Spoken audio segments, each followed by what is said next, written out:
As festas do Nazareno darán comezo este venres tras unha xornada repleta de actividades para nenos. O inicio oficial das celebracións terá lugar ás 9:15 co pregón a cargo dos membros do Puebla Fútbol Club.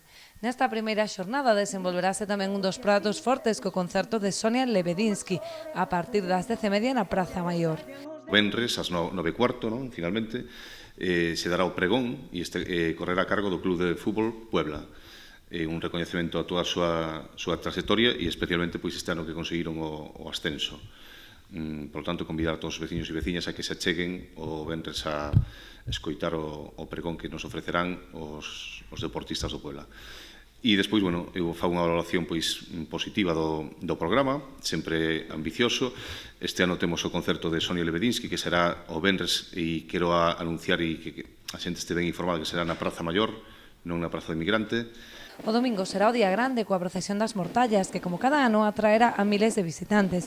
Nesta ocasión sairán á fronte da comitiva 6 cadaleitos, 3 infantís e 3 de adulto. Este ano será a Comisión de Festas a encargada de organizar a gran traca na honra do Divino Nazareno, despois de que se disolverá a agrupación encargada de facelo. Temos a procesión das Mortajas, que será ás 10:30 da mañán. Antes hai un pasacalles de todos os grupos que van a ir na procesión. E como ben dixo o alcalde, temos un problema gordo cas bombas que se botan na procesión. Iso non era cousa nosa, e agora a xente, se dá para unha cousa, non dá para outra, normal.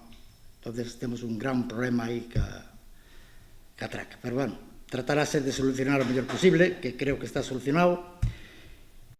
O luns festivo na Pobra desenvolverase tamén un amplo programa coa instalación do Gran Parque Infantil Poblalandia na Praza Maior e numerosos concertos musicais e pasarrúas. A actuación del Combo Dominicano e o gran espectáculo de fogos de artificio e acuáticos porán o broche de ouro ás festas.